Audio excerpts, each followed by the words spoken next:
Hello and welcome to the SC Playbook podcast, out of NRL Supercoach, round 11. It's called Kiwi. Round 11, Full proudly Kiwi. brought to you by Mortgage Choice SCW. That's just a bit of solidarity to my Kiwi brothers after breaking Dallin Wateni's Lesniak for them.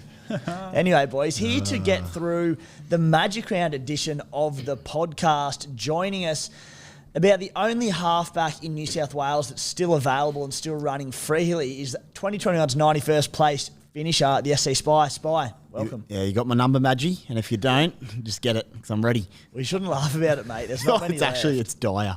Travelling all right, Spy? Excited for the weekend? Oh, mate, I'm absolutely buzzing. I say that. I often say I'm buzzing, but that's the biggest understatement of the century. I am ready to go. I've washed my hands 68 times today, because anyone that comes near me with any sort of sickness needs to go.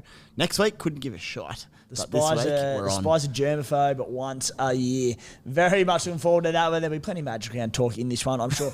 Also with us today is the former Sydney Sixers media manager, Cricket Australia commentator, head-to-head expert, NRL Supercoach draft specialist, all-round good bloke. He can do most things. Maxy Bryden, welcome back. G'day Tim, g'day Spy, mate. Good to be here. And it's funny when you rattle off all those lists of credits, I can hear every single one of my group chats being like, call yourself an expert, but you haven't actually won anything. So hopefully, I can give something today, a bit of advice that people will take. Maybe don't do what I do, but just do what I will say. So We do. Look, while we're happy to get Maxy on regularly, he is a relatively new father, so it's tough to get him on these days, but a big response to Maxy last season. We, of course, do a lot of overall focused content, but we'll do a bit of a section on today's show looking at head-to-head planning around the bye period, how it differs, the team's targets, a little bit of a chat into all of that. Also with us today, he didn't say a word on last week's show, but the MVP by the length of the Flemington Straight, Matty the Waterboy. Matty, you've recovered? I'm back. I had a minor cold, and we're good to go. That was a tough struggle last week. It wasn't minor, but I love that your body tactically got it done just in time for Magic Round, so you'll be going in fully fresh. That's all I've been thinking about all week. Like, imagine if I was sitting here right today, knowing what I was about to endure. So I'm going to be fresh for Magic Round. I'm keen. This time last week, you were 100 to 1 to get to Magic Round. I was a corpse. Yeah. I was a dead set corpse. Yeah. Boys, I'm going to start it off early. Injuries. It is absolute carnage, in the words of Thomas Sangster. Now, we're going to do a bit of a deeper dive into this next week. So we've got plenty to get through on today's show, but with all these injuries to key players, I'm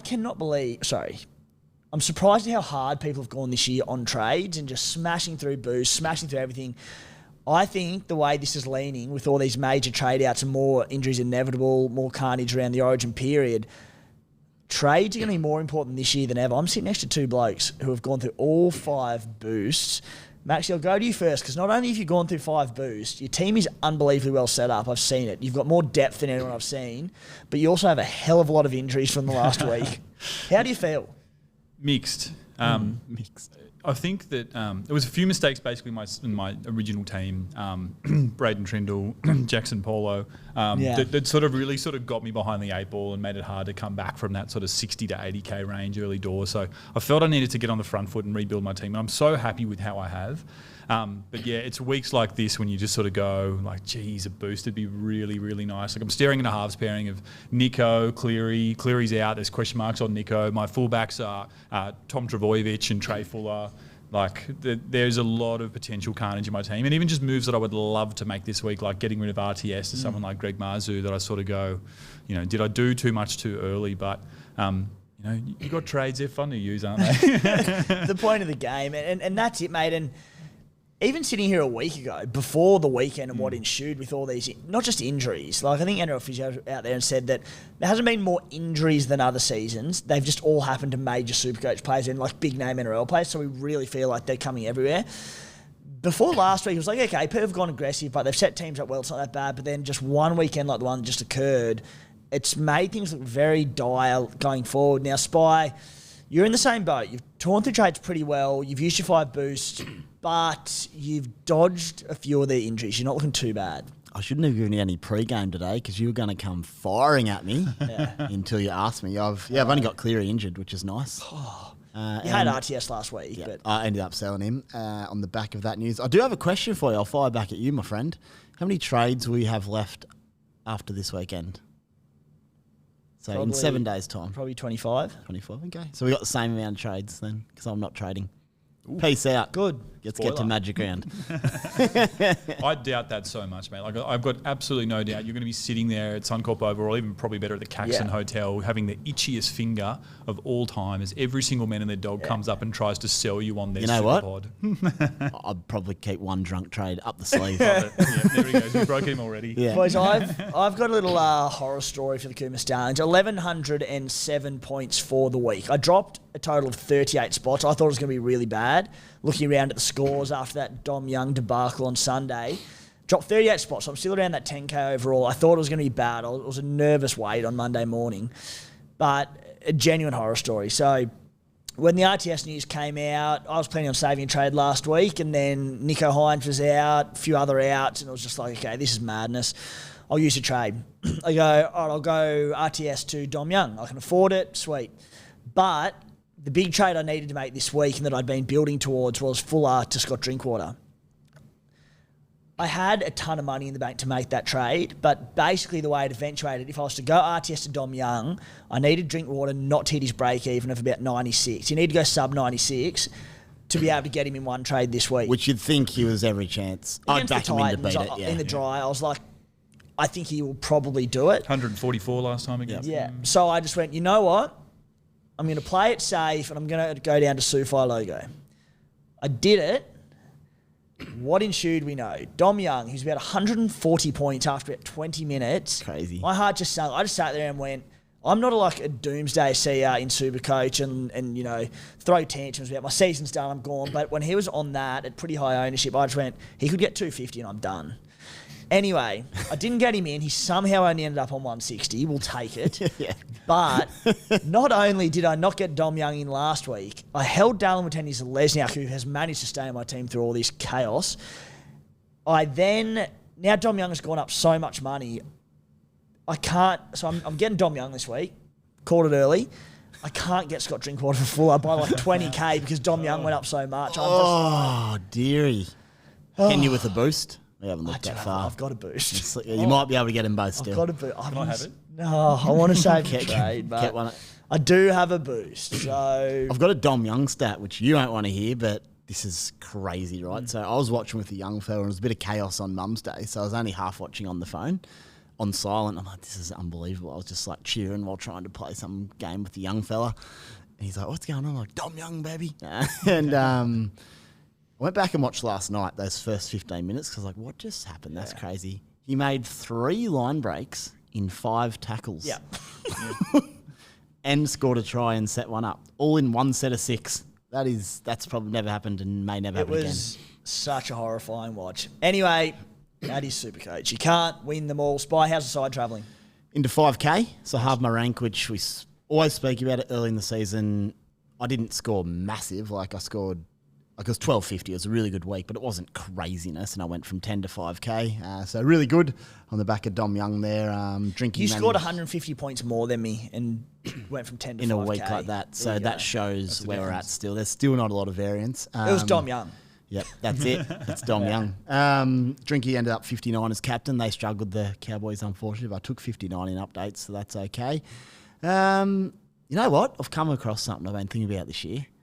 I reckon I can manifest good and bad weekends, depending on my mood. Why would you manifest a bad weekend is my first question. Well, no, I can't avoid it. If I'm like stressed about something, like in terms of footy, like the Ponga one, I was stressed about it all day. I feel like I broke him. This weekend I went in, I'm like, gee, I'm feeling good. The gods owe me. Magic Round next weekend. I relaxed into Osako, Garrick. They all had horror shows. I'm like, yeah, it's about right. Just expect it to happen, and it did. So from now on, I've got to figure out a way. If I'm stressed about a decision, I need to go get on the beers or something. Maxy, Tim, I'll give you a call, but it's all mental. It's got nothing to do with the actual players. You've been hanging out with Clementine Cassidy far too much lately, mate. Actually, was Sounds over like on he's been the drinking that hand, Yeah. that hand sanitizer. God. Doesn't it? I'll keep you up to date with how that travels. Yeah. Maxy, how's your side tracking, mate? Had a really good week, actually. 1169, nice. Could have been so much better, though. That late RTS rumour that popped up must have been about 3 minutes before the Penrith and the Canterbury team locked out. I spoke about my depth earlier.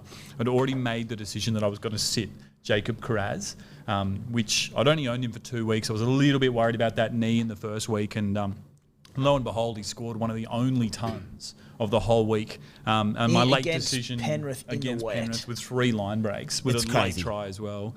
Unbelievable performance. Looked good. That dog's right edge is actually the dogs altogether is a pretty good Supercoach team. Can I say something quickly, Maxy? Of course. That was the other thing on the weekend. Kiraz went down off a line break. Yeah. Looked like he busted his ankle, and I was just devo. I was like, this is ridiculous. He looked done.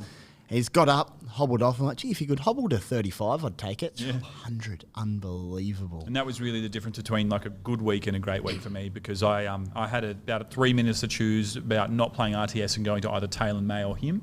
And I chose Taylor May thinking the Bulldogs' right edge has been fantastic. Jerome Luai's due to pass the ball right to left. Yeah, maybe next week, I think. Maybe. But, then I didn't. I thought, I looked at the data and said, that right edge for the Bulldogs, it's been leaky, but then that doesn't take into account that Crichton's only been there for 3 weeks and no one scores well on Stephen Crichton. So that one cost me about 65 points in the end.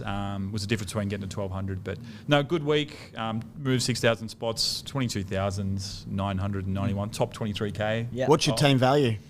Team value is good. Wish that good. was It's unbelievable. 14.7 million. So the cash gen's been really good, but that's been really a result of trading sort of very hard, like selling Ponga when he was high, buying him back when he was a little bit cheaper. Yeah. So you're hoping that pays dividends over the next couple of months, basically. Well, it has, because of my depth, and even ahead of this week, I do need a fullback because I don't have one of them. But just say Nico Hines plays, I could do one trade, and I'd still be sitting guys like Ben Travojevic, Taylor May'd be my worst player. So. Liam Henry's as well there for depth. Sam Hughes isn't getting a run. So I've got a pretty good team week to week, which is nice. Mostly all fit guys, no nuffs. So that's working well for me, and hopefully at some stage that death will pay off. The long game, my friend. Absolutely. Very good. Matty, you haven't had an update from you in a while, mate. How are the boys tracking? Yeah. Sorry, the mic just screwed up for me. Basically, I was a bit distracted this week because I was really, really ill.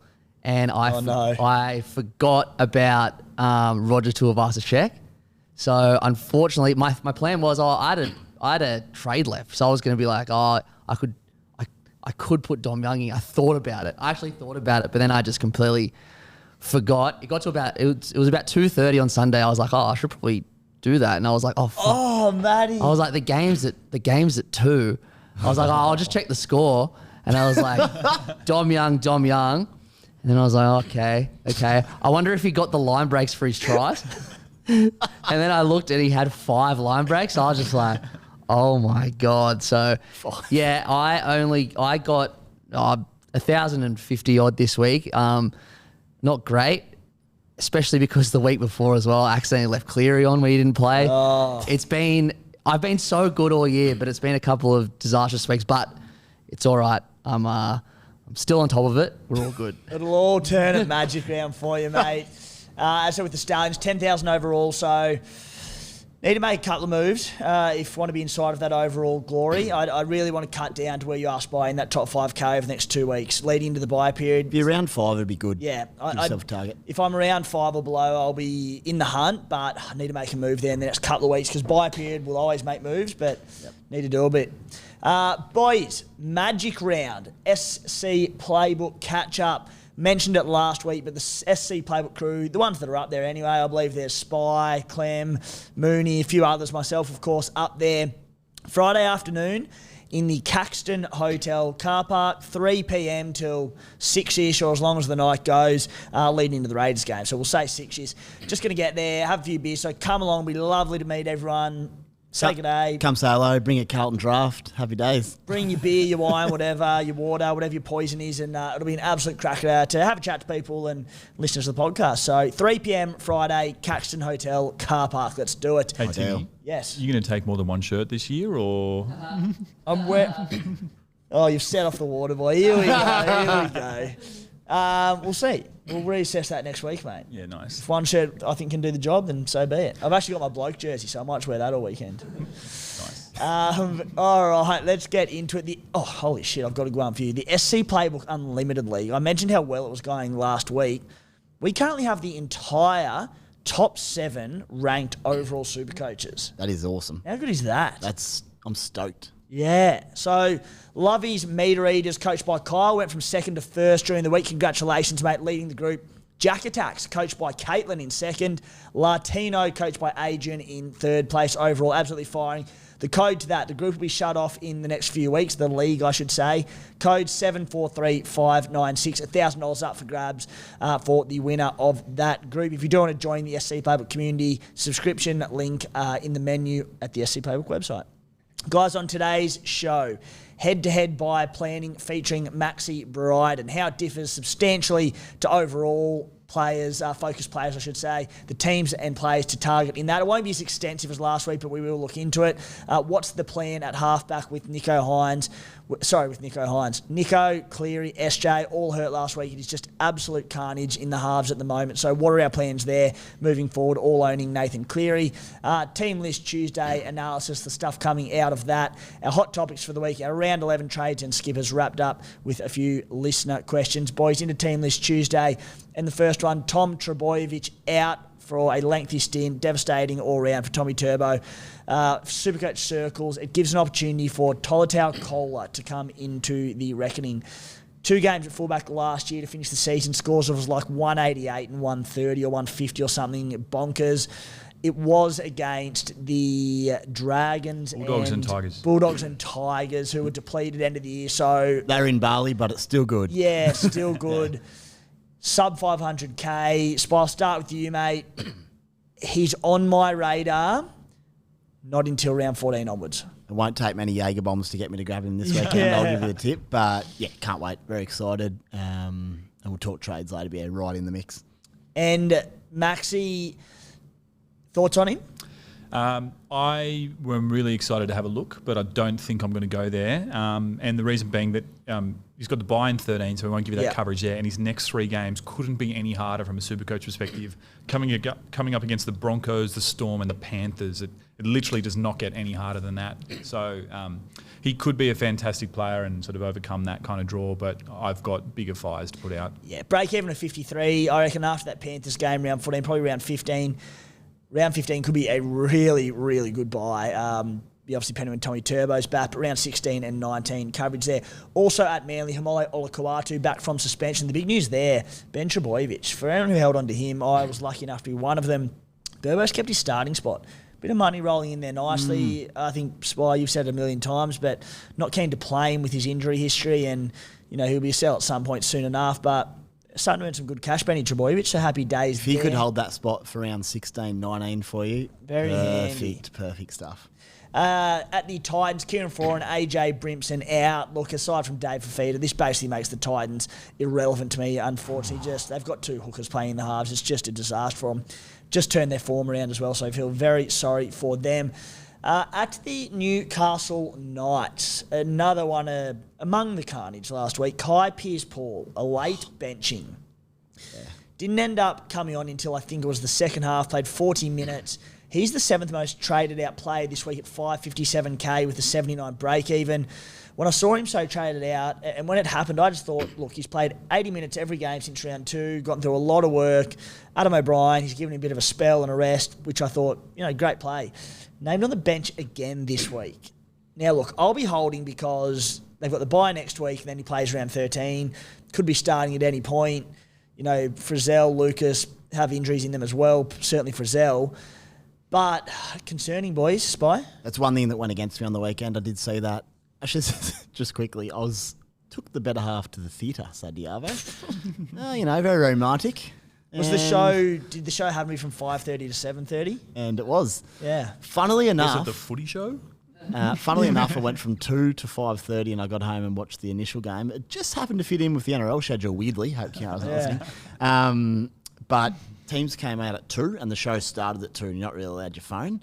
I've just got to quickly check teams. Toilet break, 1 minute in. Nothing. You can't leave the show either. You can't come back in. So I've checked. I'm like, Pearce-Paul's on the bench. I'm like, started thinking like the first 15 minutes of the show, I'm like, can I get Fafita in? But I couldn't check my phone, so I had to do it in my head. I'm like, I've got to make a call here because I want to enjoy this. And I ended up just putting Armstrong in, but I was like, of all things to happen at 2:00 on a Saturday. You messaged me as well. Yeah, I was on the chat. Because you said something like playing Armstrong over Pierce Paul, and I was like, why'd you do that? And you go, he's benched. I'm like, you beat me to it. Yeah, I had my phone on like dark mode. I could barely read and end up making the call. But yeah, so that went against me. Honestly, I'm a bit worried about that. So there's two things though. Frizzell is under a cloud already this weekend. Hopefully doesn't play because they got the Titans with those halves. He's also not worth as much as I thought he was. So I might just hold him through, but it is concerning. The other thing is there a late switch? Does him and Dylan Lucas potentially share a role to rest them both? They're both young. It's a bit to unfold there, but definitely frustrating. The big one, though, with wherever it plays out, even if Frizzell's fit, as you said, just watch team news on that one before the game. Joey Manu out for the Roosters. Whew. I'd love to say I was devastated for him and owners, but the bloke is just... I don't know if like Joey Marty pokes a Tim Williams voodoo doll or something because he just kills me. So around my absolute, probably one of the worst trades of all time in Darren Wateni's Lesniak when I broke the Warriors. I don't want to go back and look into it too deep, but there was something around Joey Manu and not getting him as a result. So I just... He was playing fullback that week. Even on the voodoo this weekend, Timo, they got the Sharkies. It's probably the one time he was going to score 30 for us non-owners. So we still have to pay over $800K for him for the buys. Yeah. Porga starts at centre for him. Alex Johnson and Jacob Gagai back for the Bunnies on the wings. Gagai will be on the right wing, probably not where you want him, but he is bottom dollar with a negative 80-odd break-even, so there is money incoming there if you do want some cash gen. Sean Johnson out for the Warriors. Chance Klukstad, 5'8". Did not see that coming. Tane Torpicki named at fullback. I want to say I hate it and hate the move for the Warriors. Supercoach aside, I actually don't think it would be great for Chance's Supercoach prospects at all. Shocking. However, Torpicki, pretty reliable fullback. They're short on halves. Maybe CNK comes on. He plays that sweeping role on the right edge anyway. Maybe a lot doesn't change, but it's bad for his Supercoach if nothing else. Good to see the Warriors do something. There's so many clubs that sometimes will fight through and through till it's too late. And they've just gone, we need to do something. So bring Tuapiki in. Tuapiki's interesting if you can hold that spot, but obviously we won't know that until Sean Johnson's returns. Yeah, confirmation on that one. Nathan Cleary, of course, out for the Panthers long term, 2 months there. Jack Cole starts for the Panthers in his place. Brad Schneider also injured.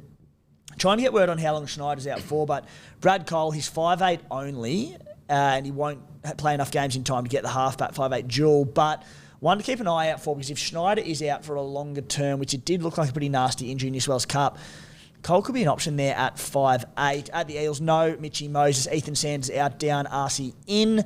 At the Tigers, Isaiah Papali'i out, 1 week suspension. The owners that held him had a lot of questions around selling him last week. I said just give him 1 week at lock and have a look how he goes. Unbelievable. Went big. Killed it. Nothing to do with my team, didn't help me, but look, it was good to get something right for someone.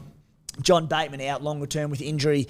The winner there is Samuel Afinu, who has really good job security now on the edge. Hasn't scored well, but I looked at his stats, all in base. Like, he doesn't really offload, for one, has had no tackle breaks, no attacking stats. So owners can be happy enough now that he's got the job security. At the Dolphins, the absolute, let's call it a hammer blow for the Kuma Stallions. Hammer's back, Trai Fuller out. Or 18th man, I should say. Look, I wasn't overly confident that Fuller was going to hold that spot, but I thought maybe they could return Hammer, ease him back through centre from a hamstring injury, put Averillo to the bench. Wasn't to be. Max Plath is the also one there. It was interesting. He only played 30-odd minutes last week, and you thought he threw the intercept pass, and people said, oh, Wayne dragged him. And he was, he had a head knock. So I think he may have got pulled off after that, but no doubt he came back, but then got knocked out pretty well straight away. Yeah, he got knocked out in the tackle with Gordon Cham Kantong. He got smashed, so yeah, it was just low minutes. That's devastating for me. He's my starting 5'8" as well. He's been pretty handy. He has been good. Yeah, I think the thing on Fuller though as well is, particularly with the other fires that we've got to put out and where his value is at, is that if you can manage to hold him for another 2 weeks, he'll be straight back into that starting lineup with Hammer makes Origin as well. So around 13, 100%. Yeah, it's not a bad little hold if you can carry him for 2 weeks. See, I've seen a lot of people saying that, but doesn't play this week. Doesn't play next week. He's in the all-important fullback spot, the high upside spot. But every other fullback that you're going to call out is also going to be playing State of Origin as well. Scott Drinkwater. Yeah, he's the only one. Yeah, well, I don't Tedesco, know. Tedesco, Dylan Edwards. Yeah. But you also don't own Turbo, so... Yeah, that's true. Just worth a thought. Yeah, well, I mean, just the thing is, I said he doesn't play this week. He doesn't play next week. Sure, he'll play 13, where I think most people are covered for round 13 pretty well anyway. So that's like, meh. He then has the bye round 14. Hammer would have been back anyway. Worth noting, 13 appears very easy. It does. My own side has about 17 players at the moment, so I'm not even looking at it. Sorry, this is where I'm getting confused. I thought we were talking about team value here, guys. Oh, yeah. Sorry, Break even mate. 24. Please. He's got a little bit more cash. I think to eke out. Tuapeki's got some money, mate. Get him in. Boys, let's get stuck into the head-to-head Origin buy planning. How it differs for those focused on winning their leagues rather than their overall. We often have a big response from this one each year. And the first of 3 articles from our very own Maxy, Bryden around this head-to-head specific planning went up on site this afternoon. There'll be another one tomorrow and there'll be another one next week.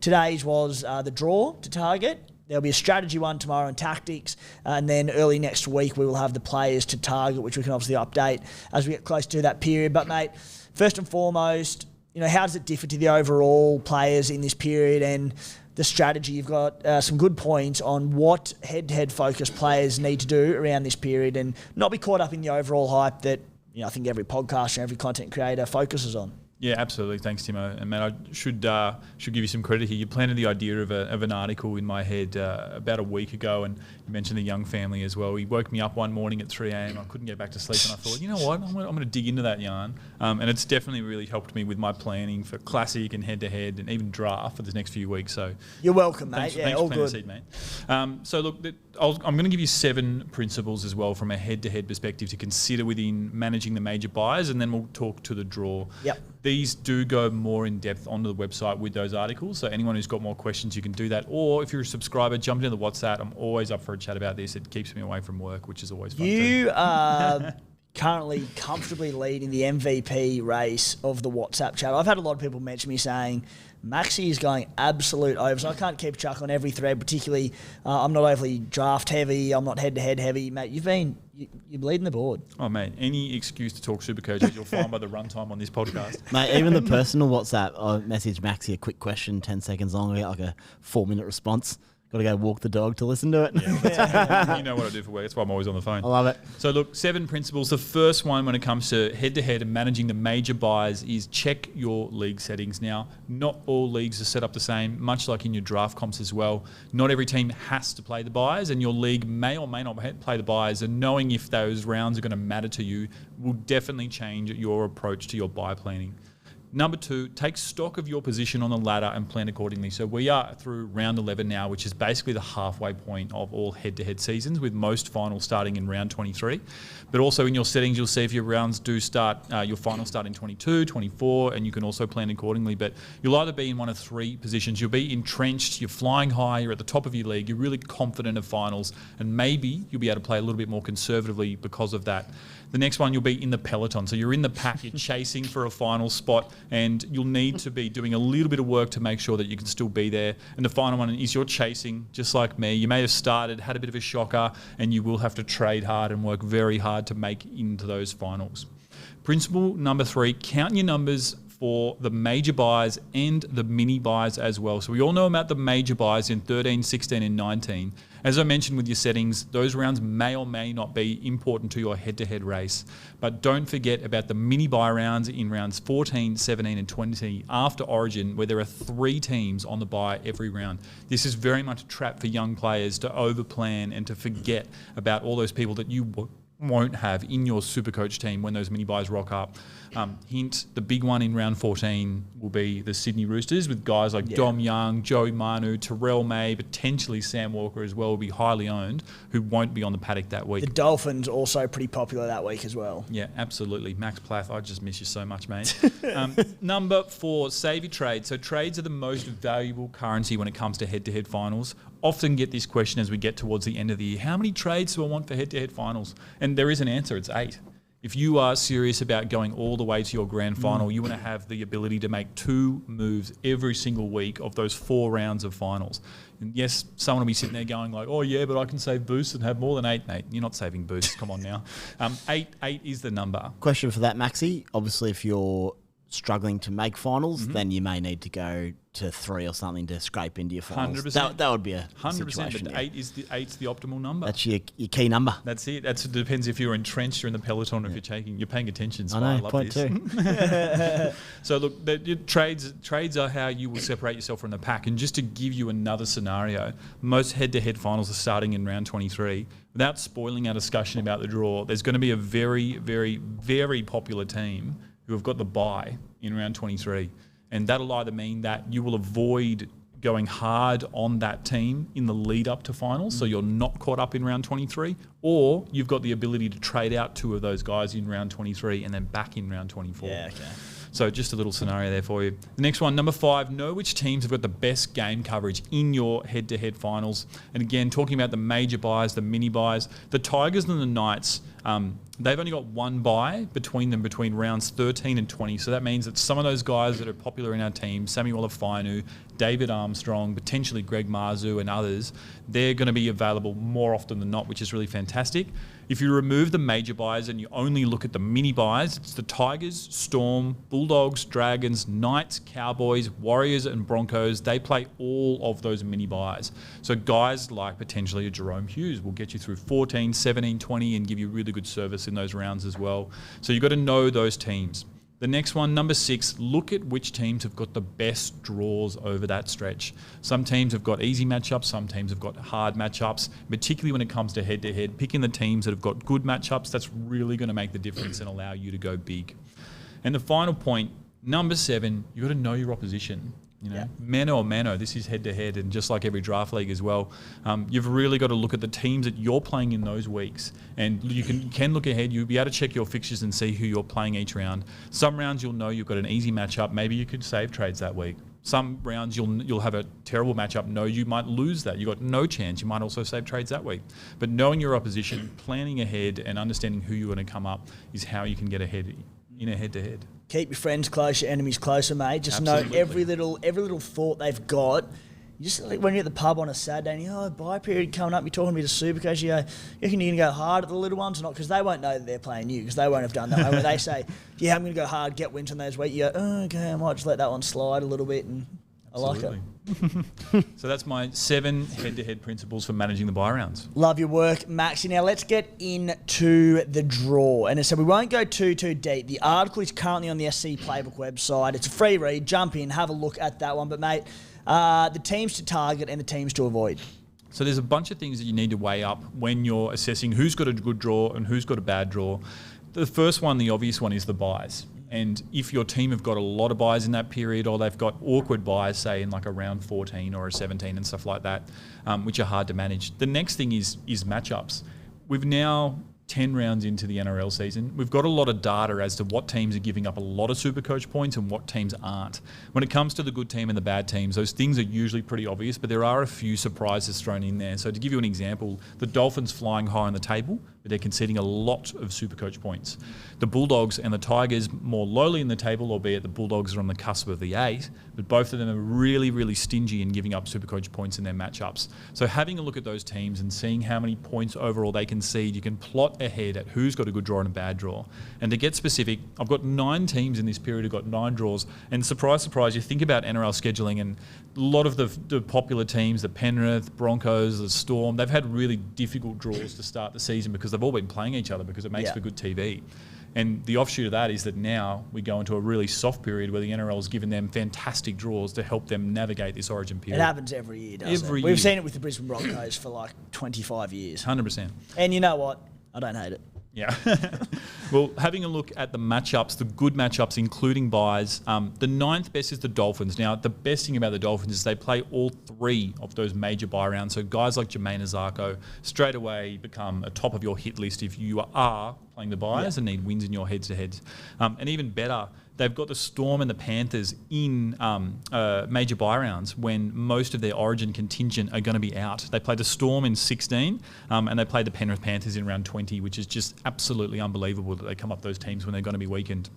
It does get better though because they're only the 9th best. Then we look at the Bulldogs. The Bulldogs, they've got a Roosters matchup in there, the Roosters are a really stingy team, but they come up against them during an Origin week. They've got an awkward bye in round 15, but they're the only team on a bye in that period, so it's usually pretty easy to cover.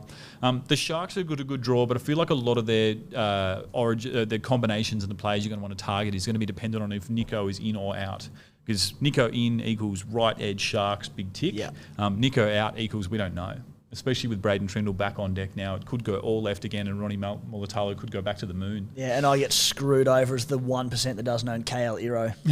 Because everything goes down the left because Nico's out and Trindle's back. Yeah, absolutely. What a joy that's going to be. It's fired up. Poor Timo. Magic rounds come just in time. Young rattled me, boys. Yeah, as it should have. It's understandable.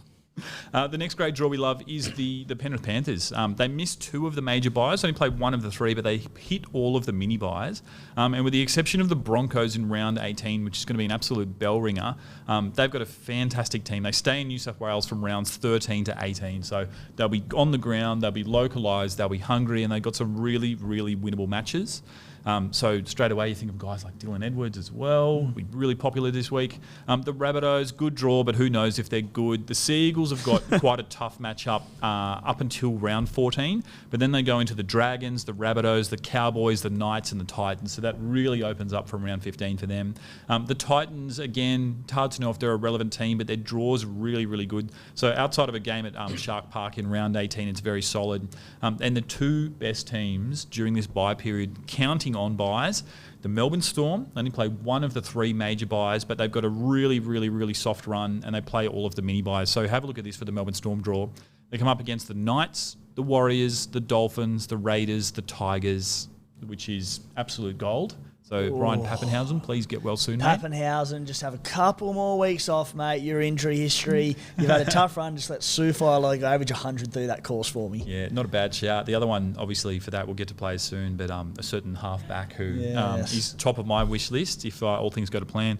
But the best draw, the Sydney Roosters. So first and foremost, they play the Cronulla Sharks this week.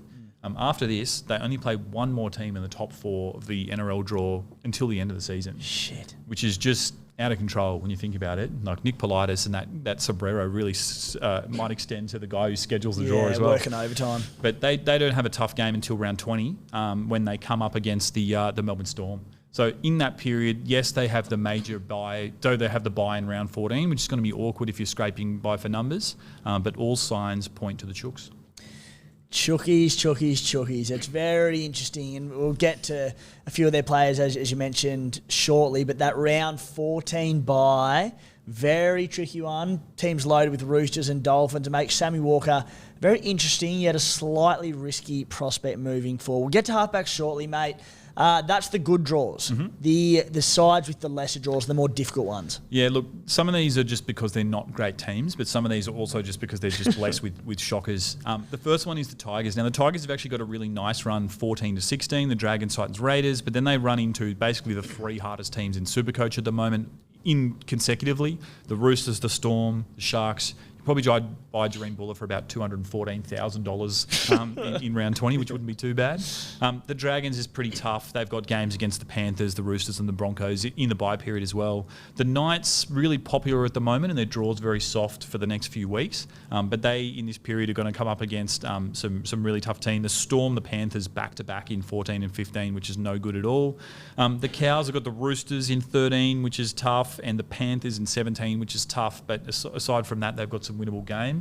And the Broncos, they only play 1 of the major buys in 19, and they play the Sharks and the Panthers in that period as well, who are super stingy. So they're the teams that are tough as well. The draw does change a little bit when you exclude the major buys as well, if that is how your head-to-head comp wins or your draft comp runs. And just to run you really quickly through some of those changes if you do ignore the buys. The Cowboys move from a poor draw to a really solid one because their tough games are in the major buys. The Dragons improve as well. They look like some nice winnable matches. They've got the Tigers and the Dolphins who are leaky. And the Titans, they're not quite as favourable with a round 17 bye, and Sharks in round 18.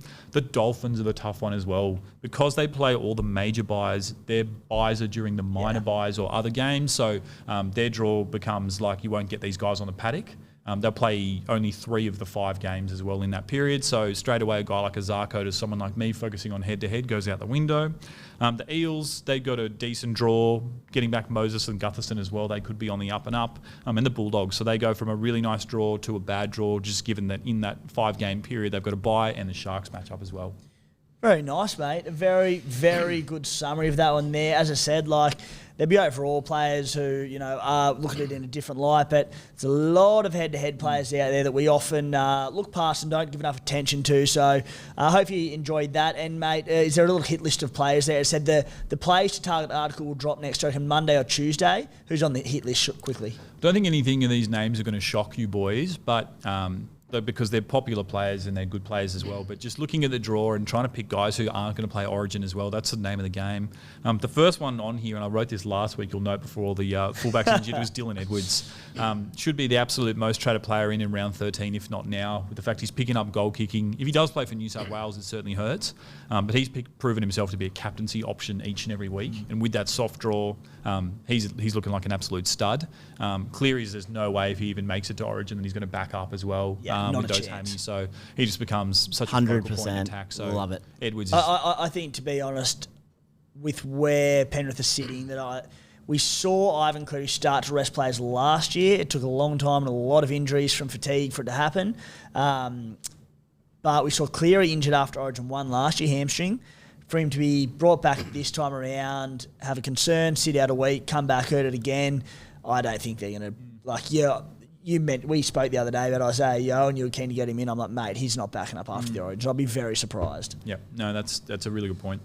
Next one on the list, Jerome Hughes, stud, traditional bye-period guy that you love to have just because he's a Kiwi, and just got a really, really nice draw between rounds 14 and 18. So provided you can get over that little hurdle of the re-injury risk, which is a major theme this year, he looks like an awesome addition.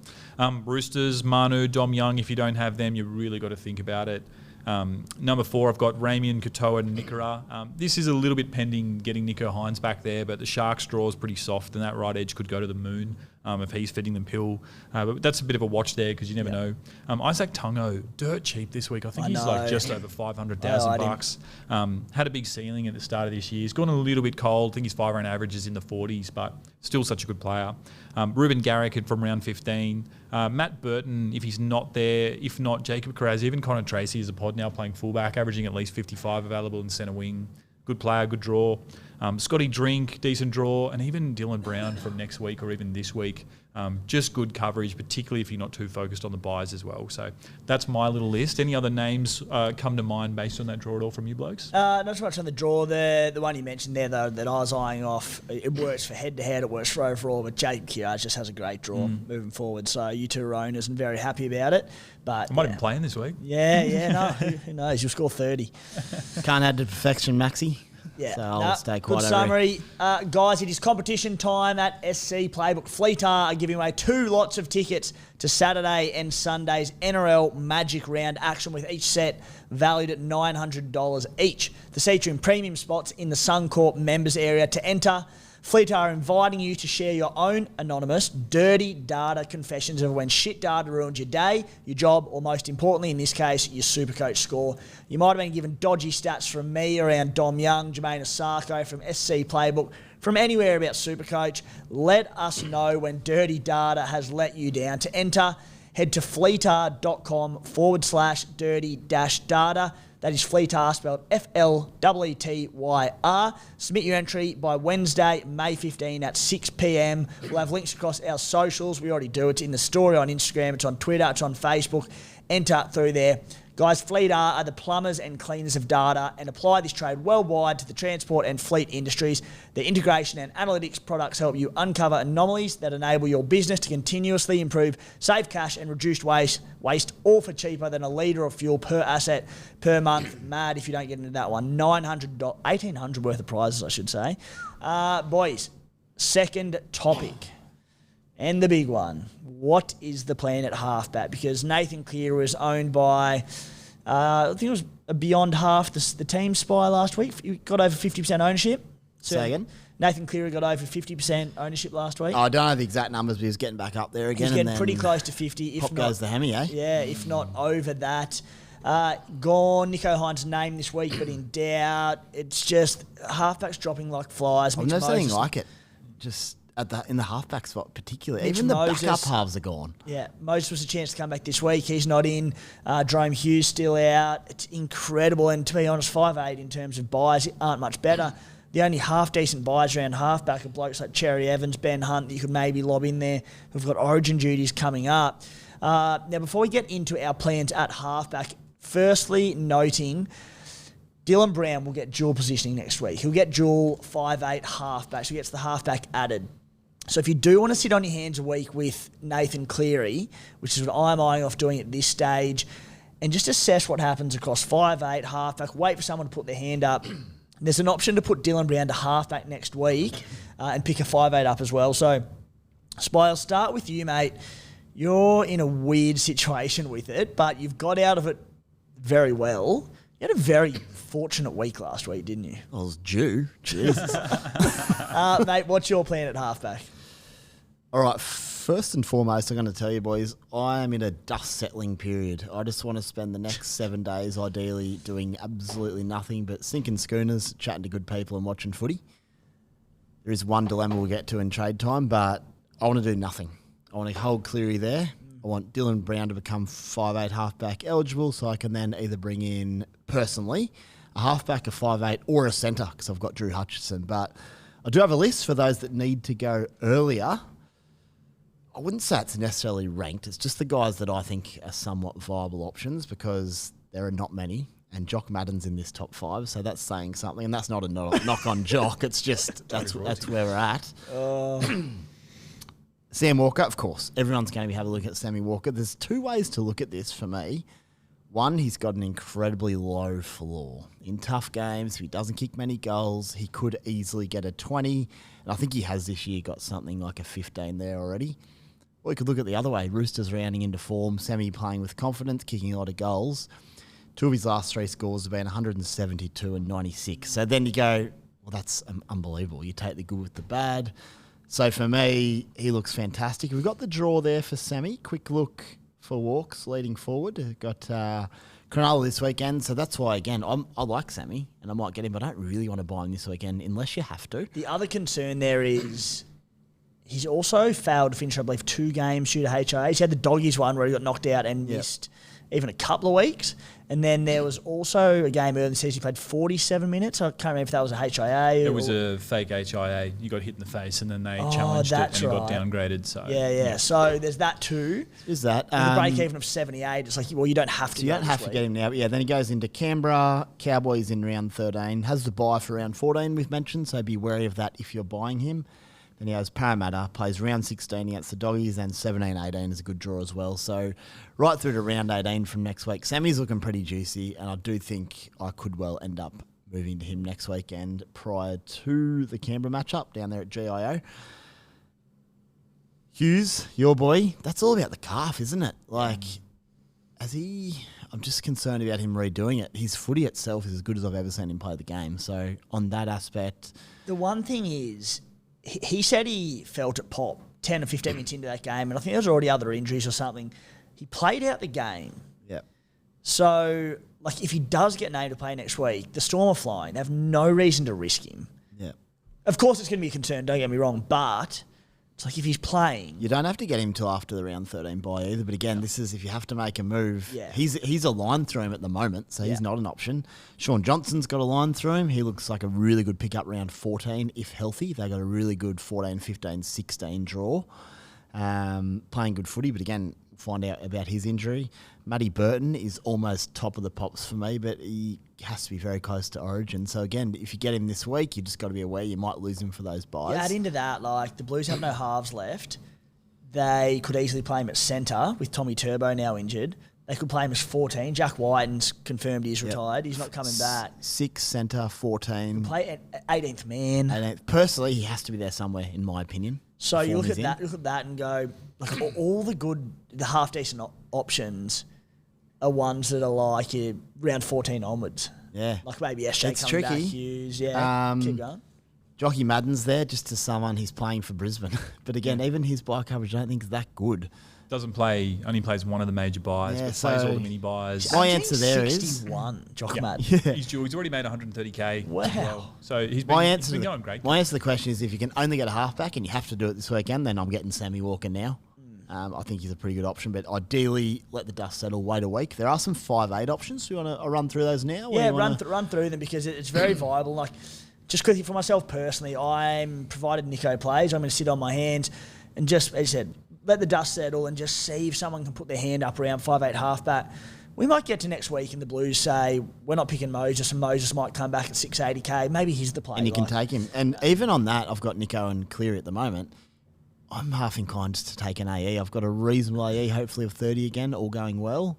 I might just take it. Could pay off just to show some patience here.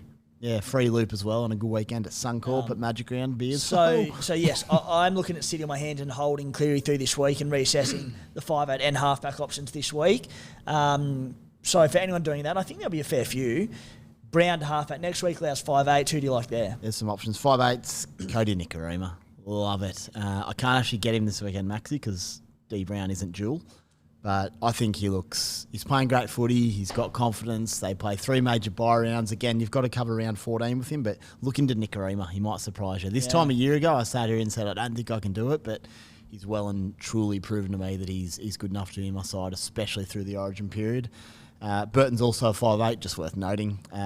Maxy Plath is his back. You could just plug him in for the major buys and hopefully get 55 from him in the big ones. Again, it's a boring option, but it's viable for my books. It's become a boring position, hasn't it? Yeah, and then all of a sudden there's a bloke who you all might think I'm mad, but I still think New South Wales need ball playing within their spine. And I think Cody Walker has to be in the conversation because he's not going to be playing with South who are struggling. He's going to be with the best players in New South Wales. I don't know if he's thinking that way, but if he misses Origin, which he obviously may well, Cody Walker at like 500k, good draw coming up, plays 16 and 19. Latrell, if he doesn't play Origin, it doesn't look like he might even be available. Cody and Latrell leading a resurgent Bunnies back to glory. Matty's face just said it all. Away from the spoon then. He plays 16 and 19. They're the 2 hardest rounds of the year, quite potentially, especially 19. Cody Walker could be on. 500k. Again, you have to do that to round 14, but that's got a big eye on him. Their 4-pack is still decent. Like, it's... Also, that call about Cody Walker in the Origin frame. Think I'm mad? Please. You for real? Who's our 5'8"? Oh, Matty Birdo. No one left, yeah. It's Burton. Mine's on Moses, mate, way before Just that. a reminder, he did play game 3 last year and kill it. Yes, it was game 3. It doesn't mean everything, but he can play. Put him with good players. He's had some good moments the last few weeks, to be fair. Yep. Maxy, what are you thinking? I think Spies summed it up really well. He has. The only thing that's really grinding my gears about Sam Walker, and I've watched him as closely as anyone this year because I own him in draft. His floor is low, and with only 2 scores over 60. Even the week before last, I think they had a big win against the Broncos, and he scored 40 points. Yeah. And the rest of the With team around goals. him went absolutely mega. The right edge was going huge. Manu scored 80. Dom Young scored 80. And of those 40 points, 20 plus or something like that, we're just in goal kicks. So if he wasn't 680k, I'd feel a lot better about taking a punt. If he was 580k, it'd just be a lot better because you'd feel like you're making more in the trade down from I'm putting the Cleary. foot down, Maxy. You got to stop thinking about money. I know, well, and I have stopped thinking about money. Like last week, I'm doing trades from Sean Lane to Bryden Nicola, which is like 100k and a huge upgrade for the season. But I just think there's... Although I do have a money question later, but you've got to stop thinking about money. Thanks, Dad. That's the only thing I'm thinking of. But I think that's the beautiful thing about his break-even is that we can just give it one more week. Like if he comes out again against the Sharks, he looks good. He's setting up tries. Just do it. Doesn't have Manu this week as well to put through holes. The Sharks are really resilient defensively. We can give it another week. It could be him and he could cover the buys, but I'm just not convinced. I don't love it this week if you can avoid it. Yeah, I think in an ideal world, my dream is to play Nico for the rest of this week, the rest of this period, hold Cleary, and then go to Jerome Hughes in 14, provided that he's firing and fit. But there's so much water to go under the bridge at the moment. Each week feels like a marathon. It just screams like give it a week, doesn't it? I'm in there and watch. As I said, like Sam Walker's the obvious one for all the reasons you boys have mentioned, but because the masses are going to flock to him, I also see it as a great opportunity to go. I'm like, well, because he be Origin 18th man as well for Queensland. Could Like be it's Origin been top 18th tier in the last couple of years, but could be an Origin 18th man. He can go low. 2 head knocks already this season. Like, there's a lot of things that you can be concerned about. Look, I can't go near Matty Burton just because I think, as we said, in that Origin frame, seriously, just going to give it a week, have a look at the options. I actually don't mind the Max Plath call. Boys, one that I didn't mind up until AJ Brimson got injured, who I thought may have been that 18th man for Origin because he's way more versatile than Tommy did. And he scored 26 on the weekend against the Titans at under 600k. I still don't mind Tommy Dearden. Cowboys have an unreal draw, play 13, not a big issue, 13, but I just like the looks of him. No, he didn't score well, but the position is shit at the moment. It is what it is. So I'll have a bit of a look at him, but Billy Slater's gone with him as 18th man in the past. So now that Brimo's sort of out of that, he looks like he'll probably go with him again. So, yeah, plenty to... It's dire. It's dire, it's tough. And in a week's time, the scene could look completely different. Cleary might be the peak of him. He's not even playing.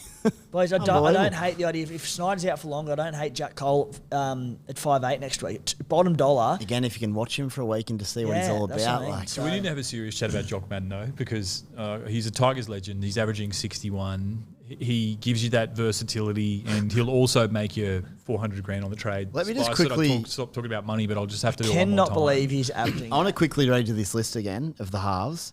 Sam Walker, great option. Hughes injured. SJ injured. Burton Origin. Jock is 5 on the list, which makes him 2. Yeah. With a decent draw as well. We've got the Seagulls this There might be week someone else there I haven't seen, but yeah. Well, crazy. he's running at a decimated edge of the Seagulls. And again, Tigers fans will remember what it's like seeing Tommy Talau defend at centre.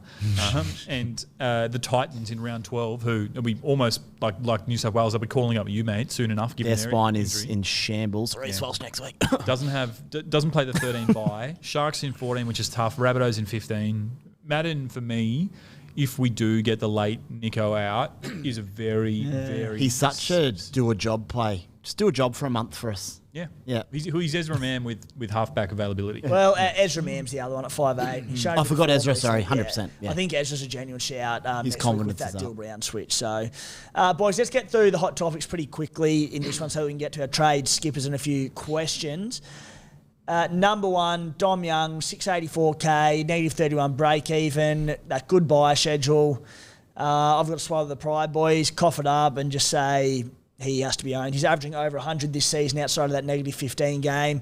Spy you bought, Maxy you bought. Yep. It was horrifying not He's a watching bit of a that. freak. You give him half an inch and he's gone. Just because he's so quick. Yeah. And you're getting half an inch in the Roosters. I don't want to be in that position again watching that shit, especially with the Roosters drawing house. Not just is it Origin period friendly, but it's soft. I think just get Dom Young in. For about 3 weeks, I'd been eyeing off like a Scott Drinkwater play. I'm potentially not getting Scott Drinkwater this week in favour of Dom Young. So there you go. Number 4, Scott Drinkwater, 713k, 67 break even. Boys, that's tied 2 in here. Reece Walsh, who is getting towards 50% ownership, but not amongst the top traded-in players this week. I still think at 713k, 67 break even, as stoked as I am to own Reece Walsh, I think Drinky with that draw and no Origin impact, I think he's the replacement for Tom Trbojevic. Maxi? He's probably more than likely my replacement for Tom Trbojevic. His work rate and tackle busts are up this year, which has just sort of fixed that knock on him that he had a bad floor. Cows been just such a weird team this year, but you think up against the Rabbits this week, Magic rounds, there are chances, and he's a great captain option. Yeah. Boys, Blaze Tlungy, 6 most traded in play. This one, I'm going to say it hurts because I was happy to trade out when I did and things have changed since and injuries have happened. So Supercoach does my head in when I make poor decisions. But when things change, this is like, you know what, so be it. You can't win them all. 319k, negative 5 break even. He looked sensational, the 19-year-old, against the Broncos in a well-beaten team. Look, I'm not going to get him in, but in terms, I mentioned before, swallowing your pride. I won't be swallowing my pride on this one. I'm not getting him back in, but I can see why people you could get him. You could 100% get him. Dual position, yeah. No. Not yet. No, he won't get it either because he won't play 3 games at any position before the end of this week. So CT dub. CTW only until round 18, and then he'll get fullback added. You won't get that flexibility with him. Good player. I haven't owned him all year, but geez. Did you watch that game properly. Para Brisbane. Yeah. My God. Unbelievable. What a gun. He was carving to bits. So exciting. Completely changed like the look of their attack as well. Like he just made Dylan Brown look fantastic. How's his swagger? Yeah. Not in a cocky way, just like, I am awesome. An You just tell how he unreal, walks. line break try got Dill Brown a very easy try assist from memory. That was handy. That also went my way. Boys, the number 10 most traded in play this week, Dylan Edwards at $902,000, 101 break even. Looks a great buy. My concern is I think he plays Origin. Do you think him over Teddy? I I think he should, personally. think he should too. Not by much, but just... I think he should. I don't think he will. Yep. I think what will happen is the Blues will go out there, lose the first 2 games, and then Marzhew will blood him for game 3, and that'll be Teddy's farewell from the arena. Which You're means a Queenslander. No, I'm just a very pessimistic West Tigers fan. West Tigers and New South Wales. Yeah, I mean, I would love to think that in our Origin injury crisis we're going to win, I but can't believe I just heard those words come out of your mouth, mate. Might be back. yeah. Oh. Well, you know where to find me, mate, in the WhatsApp chat. This is our 2020 series, around 1995 for Queensland. They've had a few. This will be us this year. They're also missing players too. Yeah, but Anyway. not as many as us. Not Some the halfback. specials brewing. It is. Yeah, Dylan Edwards. I mean, Goal kicking this week for He's- a he's- while. I love the play now. Just be aware, it'll depend on your trade scenario. You may have to lose him for Origin, but the I concern still love is it. if he does get picked for Origin, I reckon it's He won't back up. He can't. he won't. No, he hasn't missed a minute this year. Yeah. Gets to the mountains of work. If he plays Origin, he'll run for 250 When I metres. say he can't, they shouldn't, surely. Can't run can't be that 600 dumb. They metres don't in need 4 to. days. So what do you think of him as a buy? Yeah, just dust settle soon. I love it. I think it's a great buy. I would be very big into it this week if I didn't have all the fires I've got. But it's really between him and Scott Drinkwater. And again, hate to bring him back to cash, but there's almost 200k difference between the two of them. Yeah. Drinky is definitely not playing Origin. I don't mind cash when it's a tiebreaker type thing. I just don't want you not buying someone because you think he might be slightly overvalued. That's all I really meant now. Yeah, it's just, I don't know. There's always that hang up on Edwards that he's going to drop 30, 40 points the moment Cleary comes back into that team. But Cleary's not That's back for 2 ages, though. months. That's It the doesn't beauty. matter. Look, maybe it'll come down to ownership. And I'll have a look at that. And if Edwards is more of a pod, then that could be the deciding factor. Yep. I do know we spoke extensively about this in one of my draft comps with the some Playbook boys last week. We were trying to tip Yanni, who I think is ranked inside the top 100, into him. He got nervous seeing Cleary on the team list. I think he would be very happy if he had done that now. But Drinky against South Magic Round. I just want him in. yeah. I What think, about Dylan Edwards versus Warriors at Magic Round? Like, it's the same thing. He's still going to be a captain In choice. saying that, Drinky doesn't play 16 or 19, but he plays 13 and 14, Yeah. which Edwards could easily miss both. I So think it's if you huge. get Drinky, you almost sell him in 16 because he's got the bye, then he comes back and plays Panthers, Seagulls, and has another bye in 19. So his coverage after that is quite poor, and their draw to end the season's really tough. Or, I'd forget that, to be honest. It's Penrith. Edwards, wouldn't even worry about it. I would also potentially buy Dylan Edwards now with a view that you may have to sell him in 2 weeks. You're taking a punt, but it could cost you one extra trade. Spite, you've got 1 minute. 1 minute. Things It won't you be may have long. missed. I've cut it to 6. Things you may have missed. Dean Mariner, pod, especially next weekend. I saw him as well. Yep. I got a bit excited. Then I looked through his scores. And How much I is he? need about 490 or something. Money again, just mate. Are you tired ass in everyday life or just in Supercoach? Yes. He scores a lot of tries for his points. I've only looked for 10 seconds. I'll just have a look. I'll have a look, and I want him to do it before beers and break evens tomorrow. Just because the Broncos wingers have swapped edges a lot between Arthurs and Oates and Mariners. So I'll have a look what he's done on certain edges and where he's on this week. He plays right. Marin has only played right. So he's your Okay, right, so he's which is been good. right. Just covered him when he was out with concussion or Right. suspension. He's the quickest man alive too, but you're cutting into my minute. Dylan Lucas. Just want to see what happens with Pierce Marin is running Paul. at Ray Vega this week. Yeah. Oh, God. But Dylan Lucas, if he appears to have edged Pierce Paul, he could be an unbelievable buy in the centres. Now, they cover around 19 and 13. They don't play rounds 12 or 16, but just have a look at Dylan Lucas. My issue is they could swap him in and out of it, but he could be a magic little buy. He's a good player. If he's locked in the minutes, the beauty is you can probably wait till round 13 and see what they do this week. And assess, exactly. Give it 2 weeks, but yeah. Next time Frizzell goes down, he's coming straight into my CTW. Yep. Love it. Trindle back. Mulatalo watch. He averaged 90 with Trindle in the side. Yeah. and plays rounds 13 and 19. I want Mulatalo. I want him soon. And if Nico's out over Origin, that potentially helps. Yeah, either way, but love that. Gagai this week back. South Gagai. Super low break even. So if you need to downgrade someone you're getting rid of for some money to fund another upgrade, just look at that one as well. Yep. Helium Lukey back. Helium. What have I done there? Yeah. High-pitched voice all the time. Helium or? High-pitched performer. Yep. Helium Lukey. Very, very cheap. He's like been busted a few times. He could be worth like 250k soon. Starting edge back row for the 250 Cows. is generous, but certainly like 350, 360. I think check what he is now. I had a look at him. He's dropping, but like that's dramatic. And it was dramatic, but he's got like a 6 in his rolling average. He's and my final 381k with a break even of 54 and a 39 last start. So should be able to get him for about 350. 350 will do. Heaps of injuries, just worth monitoring. And my final one, Bryden played on the right edge last week, boys. Oh my goodness. Yeah. I think it was only A match to up help thing? Alamotti defensively. Yep. And now but Tungo's back. just monitor that one. If he stays on the right, Can I throw a counter pod to that? Absolutely. Sunia Taruva, right wing, where Brian To'o scored all those tries last year.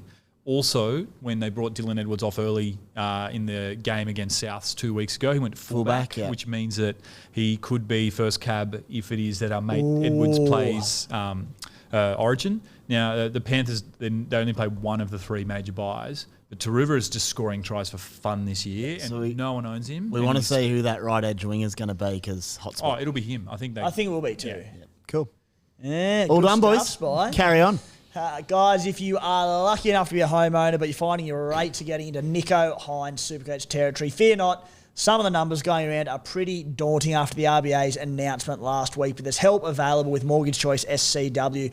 Whether it's an investment property or the place that you're living in, the boys can run the numbers to work out how much they can save you on your loan. Before you know it, the repayments will look a lot less like Nico Hines's and a far more like Pawaso Farmer Silly's. Usually it'd sting you $129, but if you mention SC Playbook, it's completely free of charge. To get in contact with them, flick them a message on Instagram at mortgagechoice_SCW, or you can give them a buzz on 02 9521 1611, no matter where in Australia you are based.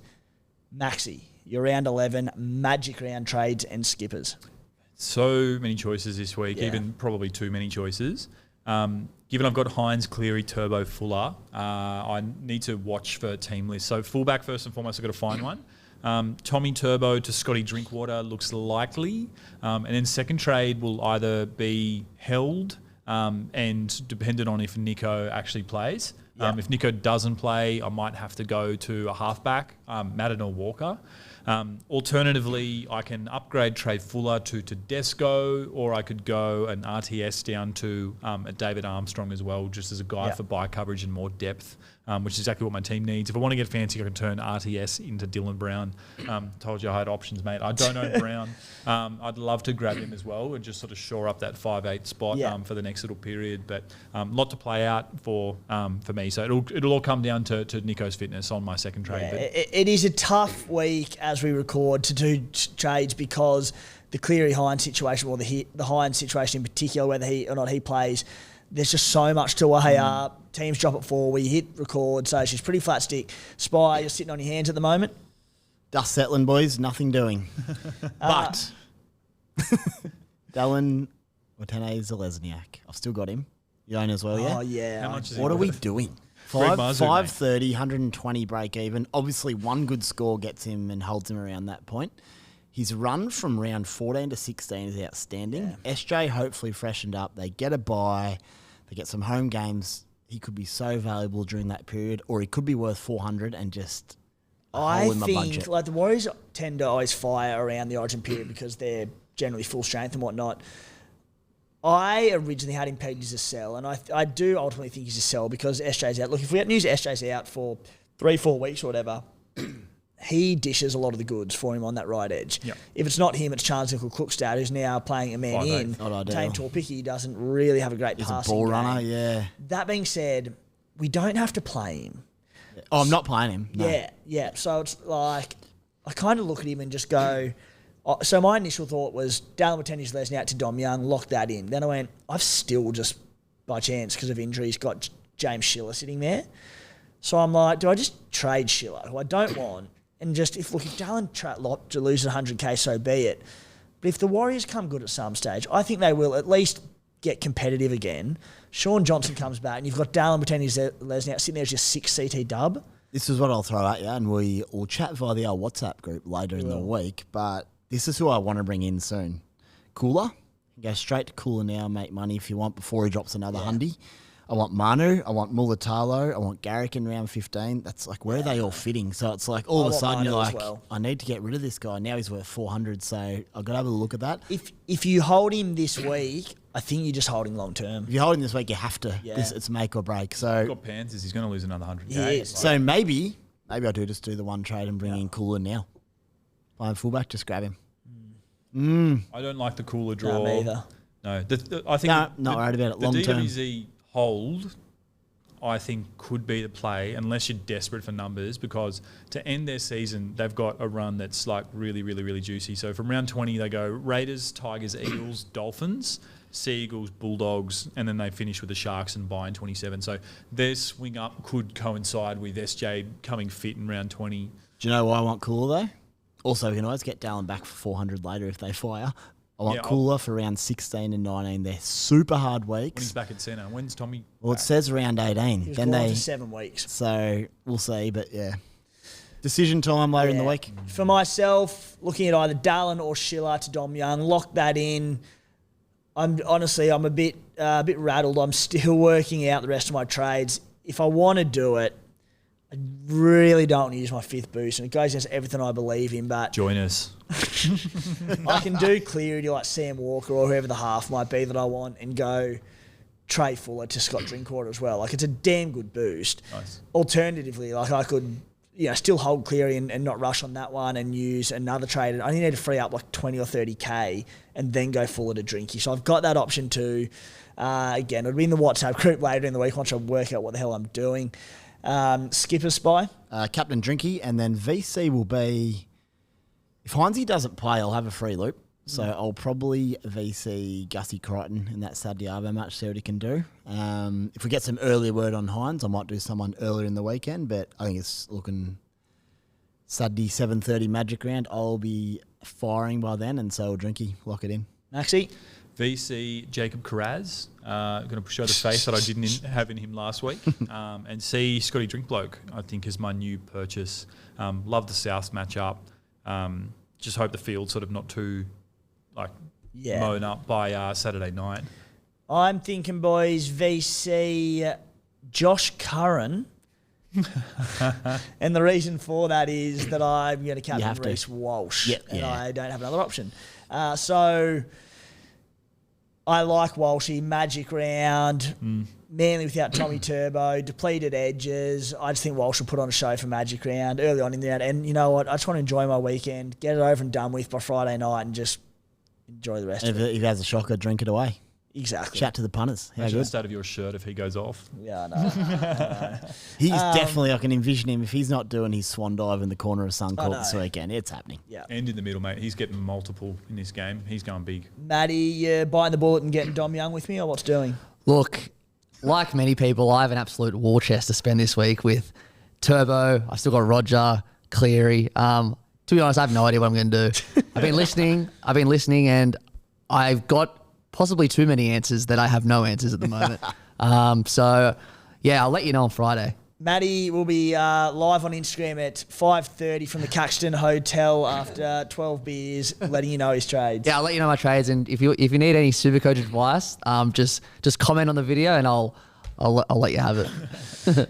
Guys, a few questions before we wrap it up, and I do intend each week on getting to more questions. We just sometimes get caught up in talking and the show drags on a bit. I think that's my bad this week. Yeah, that's all right, mate. So, look, we can't be here all night, so we'll touch on a few, but do continue to send them in on the socials. And when we get on top of this run sheet, particularly as the season goes on and we do get a little bit lesser on trades, we can talk about these things a little bit more. But one from SC Playbook contributor, Jay Schubert. Is it worth trading uninjured players? With so many outs, is it better to keep one, even if they're just a warm body, a.k.a. Piakura or Schiller or these sorts of guys? And I think it's a fair point, boys, and you can apply it to your own team respectively. But with all these injuries, if you've got a warm body there that's not doing you any harm and they otherwise would have been a trade out, you probably just hold them at the moment. Yeah, absolutely. I think you have to hold them. You've almost got to treat this the way that the injuries are unfolding at the moment, like you do when you're in round 24, 25, and you just cop it because you won't have any trades then. Particularly Pia Koula. Like, he just looks so good on the eye test. He could be a buy in a couple of weeks. Yeah, I feel like his moment's coming. Schiller may be different, but I think if they're fit, you've got to keep them. But like I say warm bodies, but Schiller not playing and not in the Raiders top 17. So I think he's got to go. But, I think he can go. Yeah, Pia Koula I'd be keeping. Yeah. And that's it. We've seen injuries this week. What if there's another 3 or 4 key injuries this week and you all of a sudden you're in all sorts? So if you've got warm bodies, I think just hold on to them. One from... who we got here? NRL Supercoach Sponge. Is it worth trading Turbo to CT dubs like Dom Young and Greg Marzhew via Jules at the moment with fullback, not knowing around all the fullbacks for New South Wales, I should say. Edwards and Teddy attempting, but not sure on the origin. How good am I going here? It's been a long show. Yes, you can flick some to fullback if you have to, short term. Greg Marzhew, bottomed out, bit over 500k. He's back to his tackle busting ways the last couple of weeks. He's having a lot of runs. He's on the left wing at the Knights. Less appealing now with Ponga out. I don't love him with no Ponga. I'm not keen. I think he'll be solid for you, but without KP and with so many quality elite centres, he's not for me this year. Next question from Lockie Patton, TW. T. Will you hung? Don't know which one he's talking about. Hopefully me, not you. That's clear. Now that Supercoach is cooked for the year, who you got to win the NBA playoffs? Now, look, this isn't one for me, so it's got to be to you, Spot. You've got a one-word answer here because we don't have long enough. Timberwolves. Timberwolves seem like they were good these days. Good luck to them. That'd be the fairy tale anyway. Question from Tully Langford. Ellie, hold Walsh for the origin period or go to another fullback? Wanted to mention that one because Walsh has got a quite good origin period draw. I think the Broncos play round one of the 3 major bye rounds, but have byes on the other 2. So it's as good as it can get for an origin player. So even if you rest at some point, with all the injury carnage elsewhere, I think Reece Walsh is a hold. I was keen to hold and probably will, but just if D. Edwards is available, round 13 there, it might change my thinking. But give it a few weeks, we'll worry about it then. Maxy Dylan Turner asking, Timmy Hosking, your teammate, KO Weeks, talk to me. KO Weeks, cheap, dual position, he has a negative break even, way to free up cash. We've spoken about 5/8 and halfbacks. Could he be an option there? I think he is a good cash grab. Goal kicked as well last week. That might go back to Rapper, who is returning from injury. Rapper will come in and call seniority in that one, won't he? Yeah, you'd imagine so. Weeks played a hell of a game against Manly, but I'd only do it if I never had to play him because I think his floor is going to be really, really, really low. I think he's going to be getting a lot more 30s than he will be sort of 70s and stuff like that. So if you've, say, got Dylan Brown and coverage, then yes, but otherwise no. Yeah. I don't like him. I'm unconvinced him. He was great against Manly in patches, but I'm unconvinced him as an NRL player to be honest at this stage. And Supercoach-wise, you nailed it. There's going to be some very low ones in there. It's only going to take one 20-point score to just stunt that cash gen. So, look, not for me. If you can keep punching out a few attacking stats, maybe he can be one that got away, but no, not for me. Boys, let's wrap that up for the Round 11 Magic Round podcast. Maxy, you've been huge back at the bar. Thanks, mate. Pleasure to be here. Won't be a magic round, so did enjoy my beer during the podcast. So thanks for having me. Spite. Boys, strap in. My final comment before we go to Brisbane is Scotty Drinkwater kicked the last goal on the weekend. Not sure why. See you in Brisbane. Peace out. What a storm out. What a mic drop from the Spy. Love that from him. Righto, guys. Thanks for tuning in this week. If you are around Magic Round on the weekend, Friday, 3 p.m, come and meet the SC Playbook crew. We'll have a drink together. Good luck this weekend.